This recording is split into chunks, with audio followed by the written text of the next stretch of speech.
Assalamu alaikum Uyghur kardeşler. Tünügün ve altın günü Amerika Taşqi İşler Ministerliği Xitay Merkezi Komiteti Birliksep bölümüge karşı ceza elan kıldı.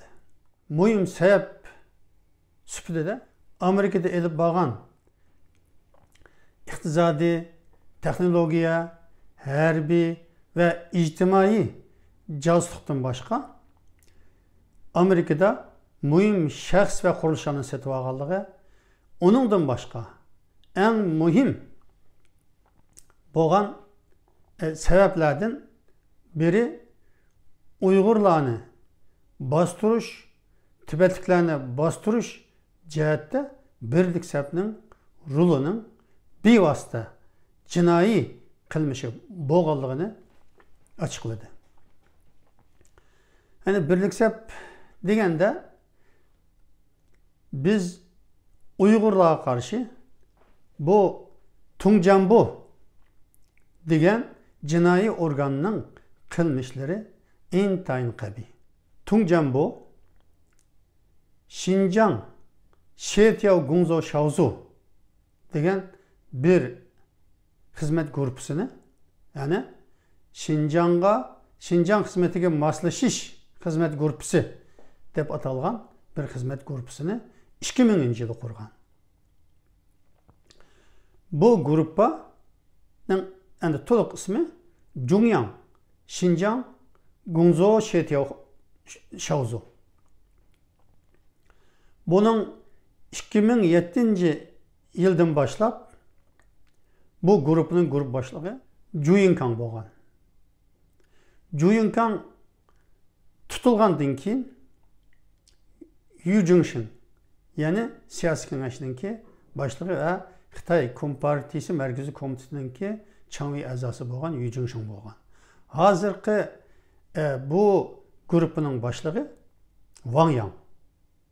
Yani bu grup Şarkı Türkistan'da irqiy qirg'inchilik ilib berishning bütün planlarını tüzgen, buyruk düşürgen ve icra qiluvchi organ. Çünkü bu grupningki a'zolari ichida qatnashgan Xitay Ichki ishlar ministri, Xitay Wujing, yani Wujing degan bu Xitay jandarma qismlari, Xitay Milliy istihbaroti, yani bexatarlik casusluq tashkiloti, muşularning hammasi bu grupning a'zolari. Yani bu haqda yani Uygurlarga karşı qandaq qirg'inchilik yapmadı, bastırış yapmadı ve Xitaylarni Uygurlarga karşı bir milli nefret bilen yetiştirdi Xitay milletini.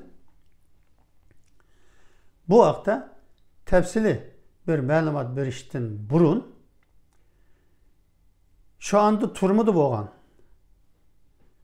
Uygur ziyalisi İlham To'xtaning 2011 yılı bu Xinjiang Şetiao Gungzo Shaozu degan grup haqida Uygur Biz to'rida e'lon qilgan bir maqolasining bir abzasini sizlarga o'qib berdim. Tungjambu tarafidan qurilgan bu grupning jinoiy qilmishlarini bilish uchun bu yeterlik. Yani İlham To'xta o maqolasida bu grupning ichida birmi Uygur yer olgan emas. Tamamen xanlardan oluşkan ve en yuqori derecalik amaldorlardan tashkil topgan deydi ve maqolasida İlham To'xtaning maqolasining yani Uygur Biz to'ridagi Xitoycha maqolaning mavzusi Jungung Jungyang Xinjiang Gungzo Şetiao Shaozu Yu Weiwen.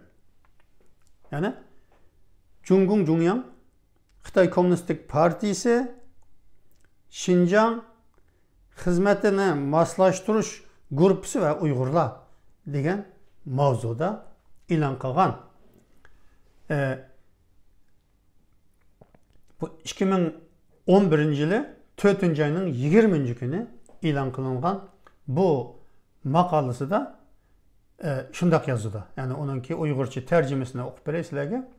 Cumhur Komünistik Partisi'nin hazırki Şinjan siyaseti fakat Şinjan meselesinin ictimai iqtisadi yıldızını hal kılıdı. Uygurlarning özümü Şinjanның kelgüsü toğrusudaki mülahizlerden çıkırıp etildi. Cumhur'un Şinjan'a qaratgan siyaseti avtonomiyni emas, yani davamlıq assimilasiya qılıvatqanlığını ko'rsatib berdi. Şinjan haqqidagi mülahizler avtonomiya sistemini öz içine almaydı. Uygurlarning narazılığının asası sebebi kemsitish, Xanzularning Şinjan'a kirişi ve ularning tili, medeniyeti ve diniga bo'lgan cheklimelerini öz içine aldı. Bu yani Tungjanbo'nun yani Birlik Sep'nin kurgan bu küçük teşkilatının ki kılıdığan işini İlham Tohti naiti kıskaça kıçamlaydı ve bu teşkilatının kandak iş kıldığanlığı, terkibide kaysı organ boğallığı ve kimler boğallığını tefsili bu yerde oturuquydu ve yazıdı. Endi bu 2011 yılı. Onundan kim olsa milli kırgınçılık resmi başlandı. Yani 2016 yılının ahırdan başlap. Yani Çingçango Şarkı Türkistan'a gelgenden başlap. Ama planlaş 2014 yılı bu grup arkalık. Yani Tungjanbo'nun bu grupsi bir vasıta planlagan ve bunu uğurlaştırgan, bunu Çingçango'nun kulağa bu materyalini, bu planını tutquzgan ve Şarkı Türkistan'a öğretken. İş ana şundak başlangan. Bırak şu anda bu hakta Şarkı Türkistan hakkındaki Tungjanbo'nun elip bağan bu cinayi kuruluşunun elip bağan kırgınçılığını sözleştim burun biz Amerika'ya bakaylı. Yani Amerika'da kandak işlerini elip bağdı ve Amerika'ya kandak sınıp girdi. Amerika'daki mühim şahıs ve teşkilatlarını Amerika için kandak hizmet kavuzdu. Bugünkü kadar Amerika'ya kançılık ziyan verdi. Bunu bilgenden kin, onun dinkin yine biz Şarkı Türkistan'da bu Tungjanbo'nun bağın cinayi kılmışlarının bir kısmını yani misallar bilen tanıştırırız. Hemenla bilisiyle Amerika'nın Kissinger degen meşhur bir şahs. Yani 8 yıl zamanında Amerika'nın Taşkı İşler Ministri bolgan ve uzun yıllar Amerika taşkı siyasetine zor tesir göstergen bir şahs. Özü Yahudi ama Amerika siyasetinde intayın güçlü kurulu bolgan adam. Hazır Kissinger bu yıl 97 yaşa kirdi. 1971 yıldan 2020 yıla kadar 91 kıtım Xitayni ziyaret kıldı. Yani yılda 2 kıtım, bazen 3 kıtım degende Xitayni ziyaret kıldı ve aksı da en az da boğanda 50, 100, 200'e kadar Amerika'daki en çok sermayedarlarını aksı selip Xitayga bağdı. Bu Kissinger Mao Zedong bilen görüştü, Zhou Enlai bilen görüştü, Deng Xiaoping bilen görüştü, onun keyingiler bilen görüştü. Xi Jinping bilen görüştü. Ve her kıtım bağında bu Xitay emeldarlarına naite maktap kökleri köterdi. Çünkü bu Kissinger biliyordu. Xitaylarını maktap koyup turup onundan bir neme öndegini buldağlarını naite yaxşı bilgen adam. Mao Zedong'u yani 1971 yılda tuncu kıtım bağında Mao Zedong bilen görüşmedi, Zhou Enlai bilen görüştü ama 73. 72. yılı bağın vaxtıda, 73. yılı bağın vaxtıda Mao Zedong bilen devamlı görüşüp durdu. Mao Zedong'un yüzüge siz naiti akıllık adam deb maqtadı. Yani 1973 yılı bağın vaxtıda. Ama 73 yılı Mao Zedong hatta gap bu kılanmaydıgan tili kalı alışıdığan şundak bir zaman. Xitayda bütün insanlarını küreş kılıp, cin şeytan kılıp, Uygurlarımı, Tibetliklerimi intayin qattiq zulüm qıvatqan. Xitay xalqıga intayin qattiq zulüm qıvatqan. Xitaylar açlıqdan adam ölüvatqan Xitayda. Muşundaq şaraitda Mao'ni maqtagan adam Kissinger. Keyin, mesela Zhu Yingkang 2013 yılı Xitayga barganda Zhu Yingkangdan soraydı. Sizning hozirgi ishiniz nima dedi. Ben 83 milyon Komünistik Partiya a'zosining intizom masalasiga qarayman deb javob berdi. O deydi Kissinger. Bu o'ttira derecedeki bir devletning nüfusu. Siz qaltis ish qildi ekansiz, hayron qoldim. Men bu kadar insonni boshqara olmayman deb hatta shu Zhu Yingkangni shundoq maqtaydi. Çünkü Zhu Yingkang o zaman yani Jinpa Viyanhui degan bu Xitoyninki siyasi kanun komitetininki başlığı ve en çok hukuk onun qo'lida Xi Jinpingdan qalsa, en çok bu shundoq maqtaydi. Xi Jinpingni siz dünyadaki en obro'yga ega, huquqi mukammal bo'lgan, kuchli bir lider deb maqtaydi. Bu hammasini maqtab chiqqan zaten de. Ben bir qanchasini tafsilotini berdim. Bu Xitoychada bor hammasi. Kimni qanday maqtaganligi. Kissinger Amerikani Xitoy bilan do'st qilishda to'hfa qo'shiblar qolmasdan Amerika'nın imkanlarını Xitoyga sunishda büyük hizmet qilgan, Amerikaga en büyük xiyonaat qilgan adamning en beshida kelgan ana kishilardan biri. Bu kapitalizm degan kapitalning ustiga qurilgan tuzum degan gap. Yani pulning ustiga qurilgan tuzum. Kapitalistlar puldan boshqa bir nima tunamaydi. En yaxshi foydani pulni Xitoydan qazana oladi kapitalistlar. Çünkü o yerda 1,5 milyarga yaqin inson yashaydi Xitoyda ve bir adamning gapi geçerli. Bir adam bo'ladi desa bo'ladi, bo'lmaydi desa bo'lmaydi. Boshqalar nol. Shunga bundaq yerda foydaga erishmak nihoyat qulay. Buni kapitalistlar yaxshi bilgachga 40 yildan beri shu Kissinger o'zi Xitoydan büyük miqdorda foydalaniblar qolmay, aqsiga silib borgan kapitalistlardan mı nihoyat büyük foydaga erishdi. Ama foydaga erishish qarshiligida setilgani Amerika'nın menfaati. Demokratiyaningki qimmati. Erkinlik setilgani. Ve bugün eğer Amerika mushundaq Xitoyning oldida ig'ir bir sharoitda qolgan bo'lsa, Xitoy bilan bo'lgan tijoratda, ya'ni 600 milyar, 650 milyar yılda bo'layotgan tijoratda 300-350 milyar dollar ziyon tortib kelayotgan bo'lsa, uzun yıllardan beri bu shu Kissingerga o'xshash insonlarning Amerika hukumatining, Amerika xalqining ko'zini tengib qo'yib, hech nimani ko'maydigan qilib qo'yib, Xitoy bilan o'rtaq ish qilganligining bir natijasi. Yani yalnız bu Kissinger'la emas. Mesela ben yeni bir misal vereyim. Bush. Mesela Dadı Bush Amerika prezidenti oldu. Onun keyin oğul Bush Amerika'nın yeni prezidenti oldu. Bularning yeni bir qarindoshi Neil Bush degan, yani bu George W. Bush oğul Bush'ninki kichigi bo'lgan Neil Bush.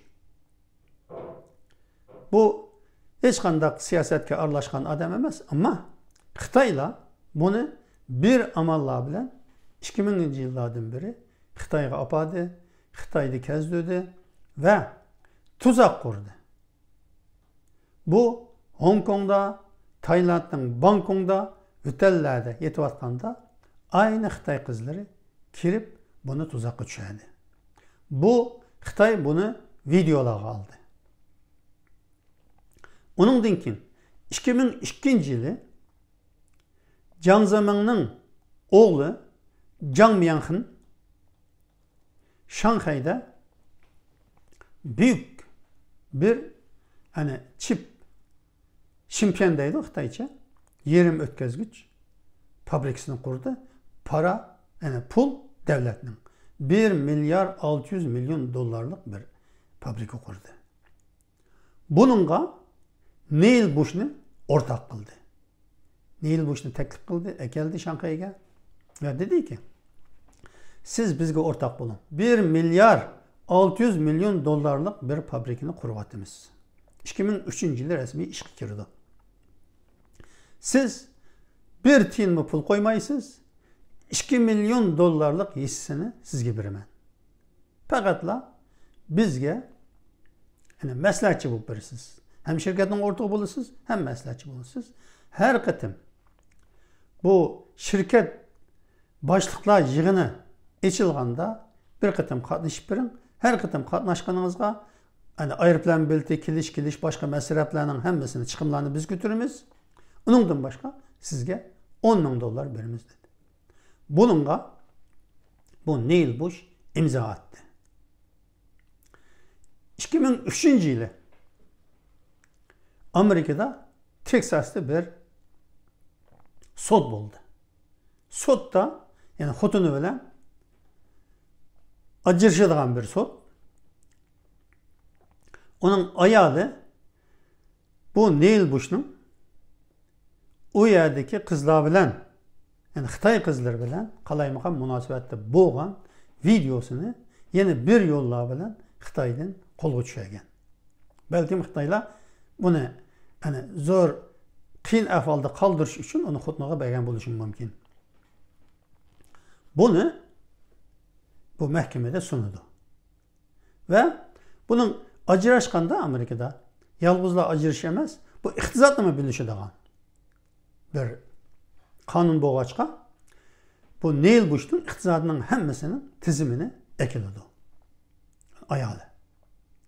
Bunun işi de Xitay'dan ağan Jiang Zemin'in oğlu Jiang Mianxin'den ağan 2 milyon dolar ve başka bu pullarının ki belgesini oturup koydu. O yerde avukat soraydı. Mesela o ne itiraf kılıdı kızlar bilen yatkan kopkallarını da mecbur kalıdı. O körünüşle paket boğaçka. Pul meselesini mi itiraf kılışka mecbur kaldı. Doğru deydi, ben 2 milyon dolar aldım deydi. Ve sizden avukat soraydı, sizden vazifeniz ne miydi bu şirkette deydi, məsləhətçi deydi. Siz bu çip şimpiyon işlep çıkırış hakkında sizin tekniklik savadınız var mı? Siz muş kesip okugan mı deydi. Yok deydi. Siz qandaqçı məsləhət qılısınız o zaman bu şirketke deydi. Birini diyemeydi.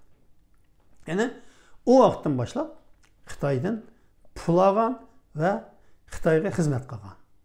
Keyin bu sot bolup ayalı bilen ajırışıp bu mesele oturup çıkandan keyin bu Neil Bush yine Xitaydan pul alış bedeliga aksi George W. Bush'ni 2008 yılki Xitay olimpiyataga ekilishga va'da berdi ve ekildi. Bunun bilan Xitaylar nəhayət dağdığılıq olimpiyat yığınını açıdı. Bu açılışqa George W. Bush qatnaşıdı.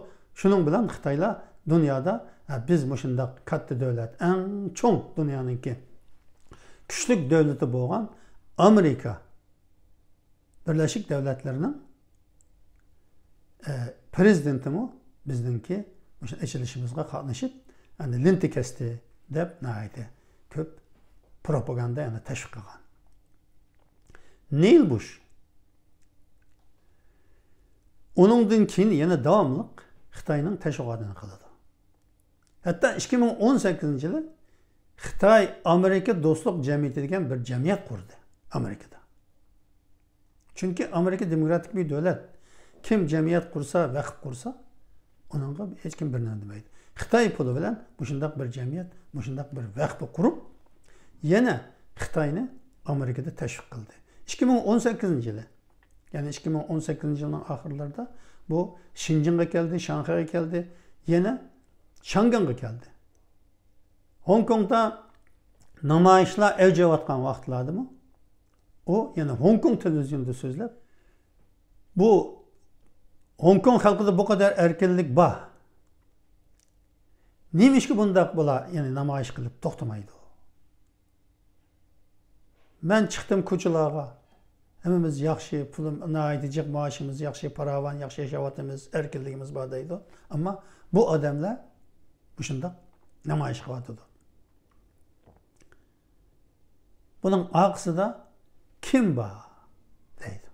Aynı gapni 2019 yılı yine Amerika'da, merkezi Amerika'da boğan, bütün dünyada onunki şöbeleri boğan Jungo Goji diyen şey degen bir televizyon var, İngilizce. Başka tillardan var, asas İngilizce. 2019 yılı 11. ayda yine şu televizyonda sözler Şangang'daki namayişlarının akısı da chet el kuşlarının bağlığını eğitidi. Bakın bu Xi Jinping'in sözünün aynı Bush tarafından kılınған tekrarı. Yani Xitaylar şu kadar sınıp kirgen ki Amerika'ya en çok adamlarınki. İmtiyazıdan, şan şöhretinden paylanıp turup Amerika halkını kaymaktırdı ve özgür hizmet kıldırdı. Şunda kılıp geldi. Hazır mı Neil Bush Xitay Amerika Dostluq Cemiyeti degen cemiyet arkalı yine Xitayning təşviqatını qıvatıdı. Tünügün texe Wall Street Journal degen gazete bir baş maqalı ilan kıldı. O baş maqalıda Xitayning hazır mı Amerika'da en kadirlik dostları var. O Wall Street dedi. Wall Street ne? Kandak ya. Bu bütün dünyanınki pulu merkezleşken borsa. Yani pul muamele bazırı. Yani Türkçe borsa deyimiz. Bu yerde Liu He 2018 yılı Amerika'ya verip bu Amerika hükümeti bilen tamojna anlaşması kılıp yani Amerika'nınki ceza uygulamasının ki tutup kalmak için bağlan vaxtıda bu lağa yani Amerika'daki en çok baylağını, bankerlerini toplap bir ziyafet verirdi. O yerde deydi biz Jungo halkının silahının yardımlarına ihtiyacı var deydi. Bu neye ihtiyaç? Şu Trump'ın Xitay'a ambargo koyuşunu, ceza uygulaşını tutup kalsana deyip talep kıldı. Bunun karşılığı da silahga bu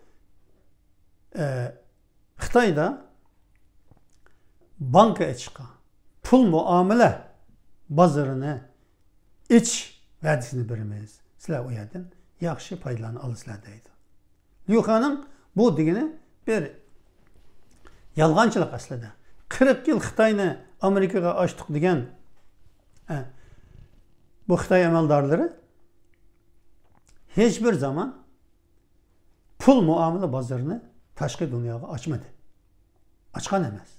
Amerika'ya açmadı. Hiç kandak Amerika Bankası, sigorta şirketleri, pul muamele şirketleri Xitay'ın bazarına kirenmedi. Ama bularning ağzıga soska silish arqali Trump'ның yolunu tosmak istedi ama yeniden tosanmadı. Yani Xitayla bevosita mı? Shundaq Xitayga, yani bu Amerikadagi büyük iş adamlarga yani shundaq talablarni qo'ydi. Yani Amerika Tashqi ishlar ministrligi Pompeo Xitoyning birlik sep bölümüge, yani Tunjanbo'ga ambargo uygulagan, Xitoy Kommunistik Partisi a'zolariga ve bu Tunjanbo bilan ishbirligi yapgan Xitoylarga yani 10 yıllık vizini emelden kaldırdığı, hiç kandak vize vermeydiği, aile tabaatlarga Xitoyninki, yani partiye a'zolari ya aile tabaatları normal hani ziyaretke bardığılarga 1 aylık vize berdiğini e'lon qilgan kunning ertesi Wall Street Journal dedi ki Xitoyning Amerika'da yana en küçlük bir dostu var deydi. Wall Street deydi. Wall Street koçusu deydi. Yani Amerika'daki banka, pul muamele ve baylıklarını kontrol kılgan insanlar ve teşkilatlar, kurumlar Xitoyning en küçük dostu bulup yenilam turvatımız degan bir mezmunda makale ilan kıldı. Dikkatini gün. Yani Amerika'daki Xitoyning gücünü sel qarashga kesinlikle sel qargılı bo'lmaydi. Xitoy hatta bu pensiyaga chiqqan Amerika prezidentlarini o'zigimi tuydamay, xalqimi bildirmay, asta özünün kucağına aldı. Mesela Clinton, Bill Clinton. Bill Clinton 8 yıl Amerika prezidenti oldu. Köp qatam Xitoyga bordi. Xitoy bilan en yaxshi tijoratni, ijtimoiy do'stlikni taraqqiy qildirgan prezident, yani Bill Clinton.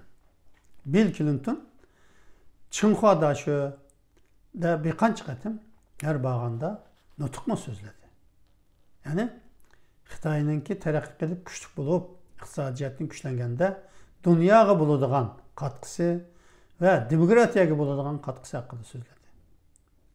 Amerikada mı Xitoy eğer kuchli bir davlat bo'lib o'tirib chiqsa, ular asta demokratiya deyishdi ve Amerika tarafga o'tadi. Shunga Xitoyga davomli yordam berishimiz, uning taraqqiyot yo'lini etishimiz lozim deb tashviqot qilgan odam.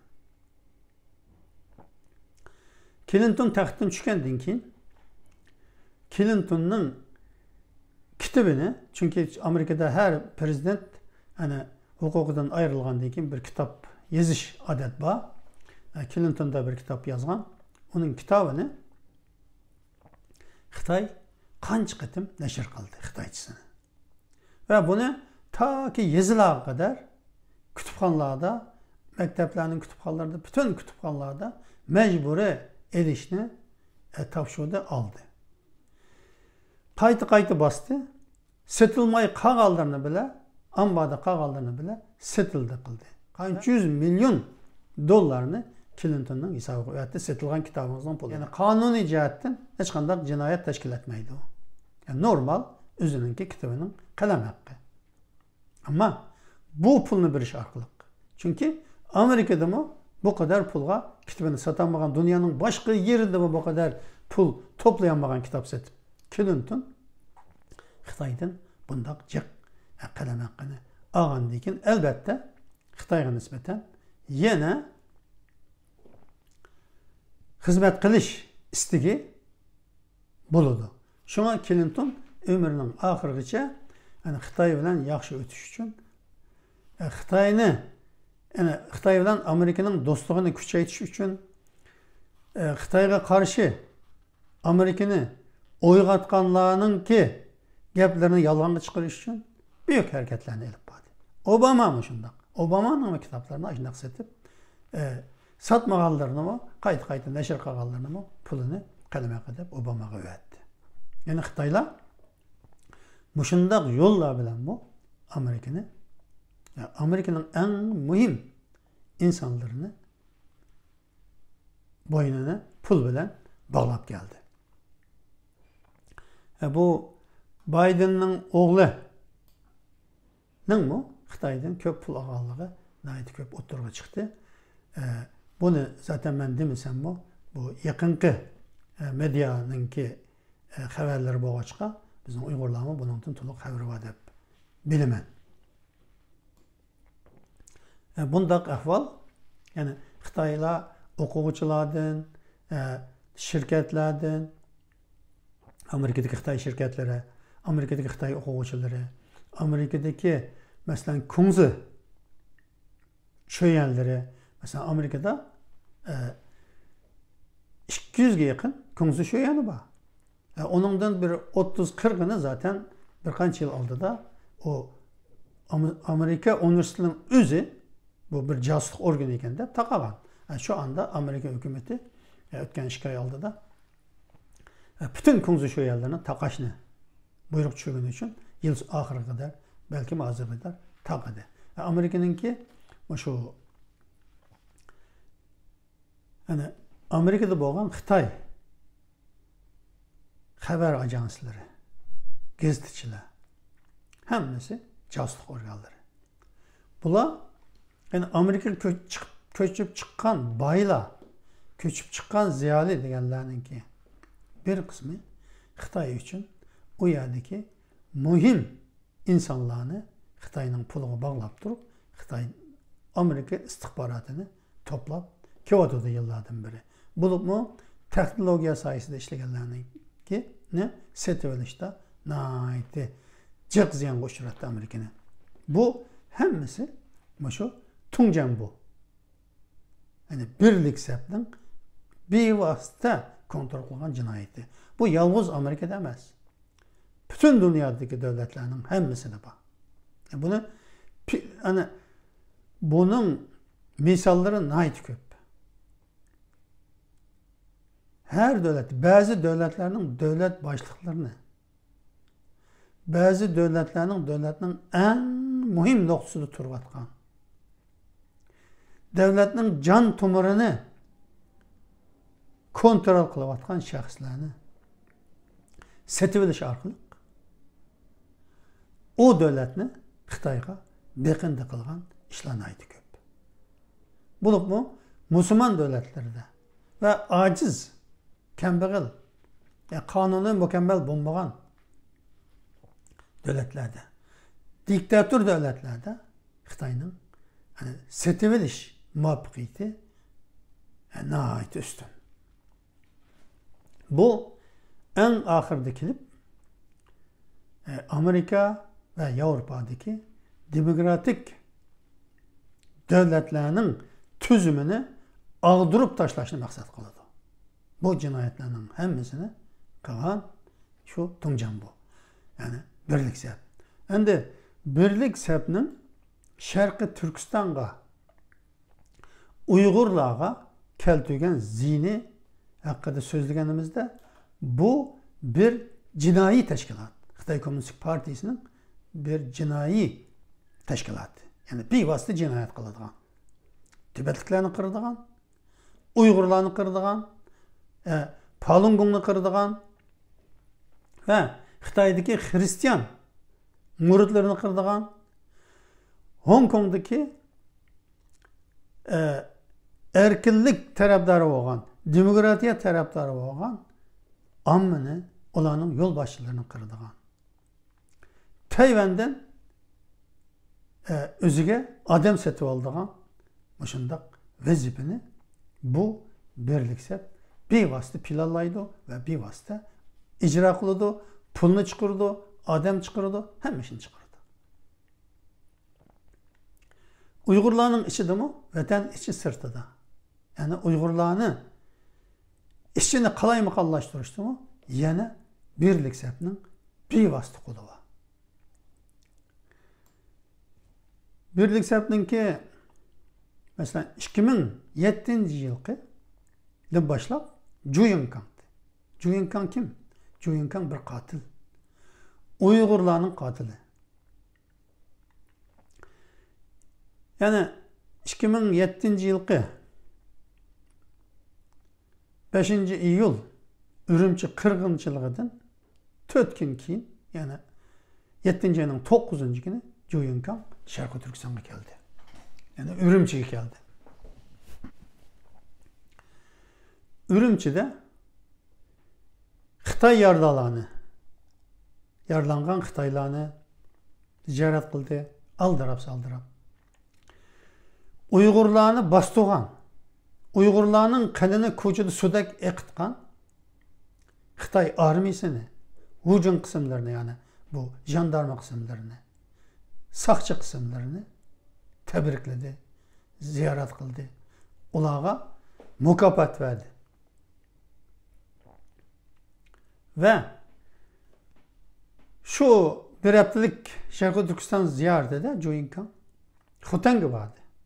Xotanga berib, Qarqashning Kuya degan bir yezisida bir yosh bola, Xitoyning ichiga berib tijorat qilib yurgan bir bola bir Xitoy qizidan o'ylinib, bu Xitoy qizini akagan ekan, o'zining yezisiga bir bolasi bor ekan, uni qabul qildi. Masalan, hech bir zaman Uygurni qabul qilgan bir Xitoy emas Juyinkang. Bir Uygur bilan so'zlashib baqqan, bu Xitoy emas. Ashuni Xotanga akeltirib, qabul qilib, nima dedi? Men sizlarni tabriklayman dedi. Hatta so'g'i berdi bularga. Men shu vaqtida Xitoyningki, ana Xinhua to'ridan bularni kunlik u xabarlarni o'qib turatdim, shunga mening aqlimda bor. Onun dedi ki, sen bir ölge dedi. Şinjan'daki her millet halkının bir ölgüsü. Biz bir aile. Öğleninle beraber aile kurunla Cumhuriyet milletininki birlik beraberliği için bu intayın mühim deb bir buncha yalgan yavadan gaplarni qilib ketdi. O zaman da Uygur erlerinin Xitoy xotun elişiga ne? Yani teşvik qiladi. İlhamlandırdı, mukofot berdi Xitoylar. Bugün Xitoy qizlarining Uygurlarga tegishini Xitoylar g'ururiga singdiranmaydigan, yediranmaydigan bir haqorat deb bilgachga Uygur qizlarini Xitoylarning bilan to'y qilishini teşvik qiladi, buningga ilhamlantiradi ve bunun için mukofotlarni beryapti. Torlarda ko'ryapmiz. Shundoq güzel Uygur kızları iqtisadi imkansızlık tüpeyli ya ki ailesinin aksi ya dadısı ya bir tuqqanının ki turmadan ceza lagerden kutulup çıkışını ümit kılallığı için özünü kurban kılıp Xitoylar bilan to'y qilib ko'zlari yosh Xitoyga ketyapti ya ki Xitoy bilan to'y qilib Uygurlar bo'lmagan Bingtuandagi yerlarda Xitoy bergan mukofot bergan öylerde oturup Uygurlarga ko'rinmay yashayapti. Endi Juyinkang bu Xi Jinping'ning en çok düşmanı bulup onu tutup ömür boyu turma cezasına hüküm kıldı. Bir muncha cinayetlerini onun üstüne attı. Ama Sharqiy Turkistonda qilgan jinoyatning hech biri tilga olinmadi. Çünkü Xi Jinping Juyinkangdan texmi ko'p qirg'in qilyapti Sharqiy Turkistonni. Yani bunun için yani qaysi Xitoy olsun, Juyinkang olsun, şu andaki Wang Yang olsun, yani bu Tunjanbo'daki beşide ve bu Zhujiang Xinjiang Şertiyav Gunzo Shaozu degandan ki bugünkü başlığı Wang Yang. Wang Yang mı Ötken yılı 5. ayda kelip Xotan'da bu büyük çoğun bir yığın açtı. 19 ülkeninki başlıkları geldi. Goanbo'nun degende onun başlıkları çünkü bu 3 grubununki azaları başlıkları geldi. O yerde bir yığın uyuşturdu. Bu yığında ne mi dedi? Şinjan'ın mukimliği hemme işinin halkalık mühim dedi. Bölgünçülerge, dini radikalizmga karşı ahırgıcı küreş kılımız dedi.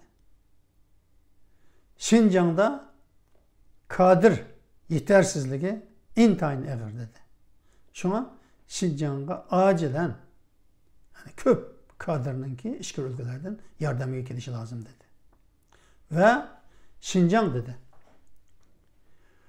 Kadırlarını çeniqtirip yetiştirildiğin bir Polat Tömür zavutuğa okşaş bir meydan dedi.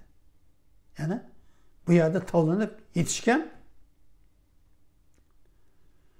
kadırlar Xitay'dan her yerde en mühim noktalarda hukuk verildi o dep inik etti. Neymiş ki? Çünkü 3 yıllık kırgınçılık jarayonida Xitayga sadık bolgan, Xitayning sizigidan chiqmagan, öz milletiga xiyonat qilgan amaldarlarni hammasi tutib solandi, bir qismi o'ldi, ko'pinchisi turmada yoki jazo lagerida. Bu yüzden kadr yetişsizliği intayin ağırlığını uçuk itiraf kıldı Wang Yang.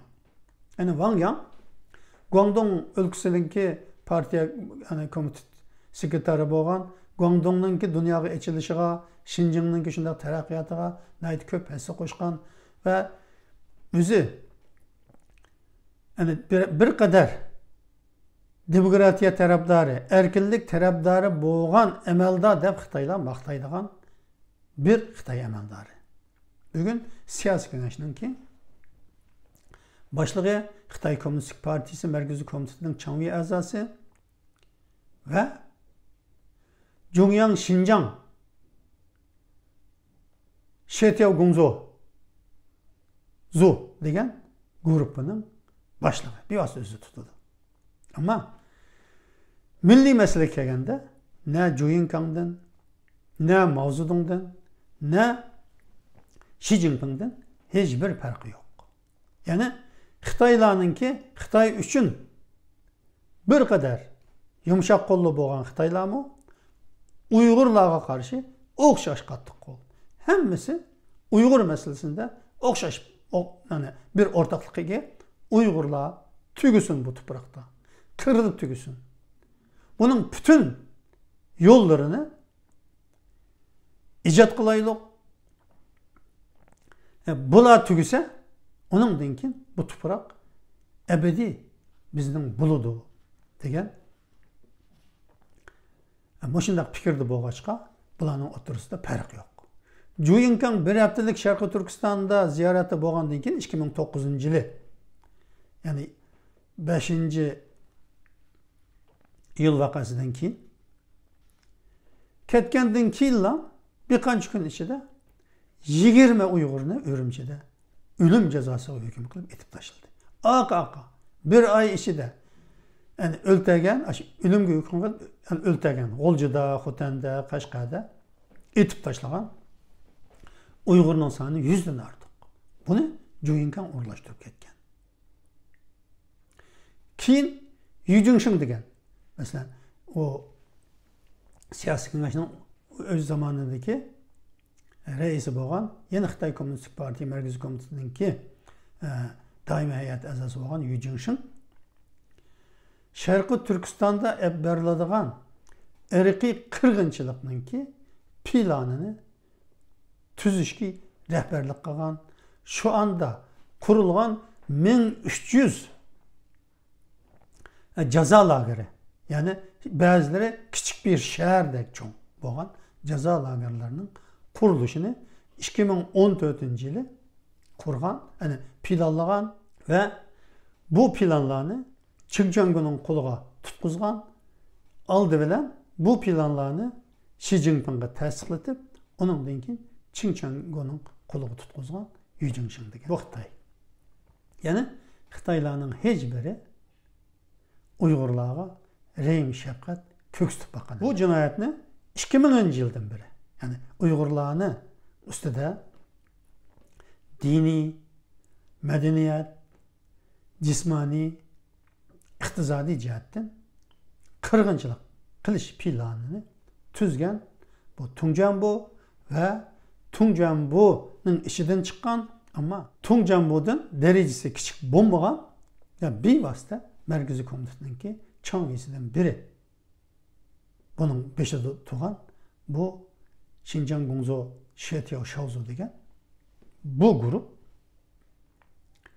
bevosita Uyg'urlarga qarshi qirg'inchilikni elib borgan bir jinoyat guruhi. Yani bular, bu Tungjanbo hem ichki jihatda hem tashqi jihatda beraber, yani moslashib xizmat qilib borgan.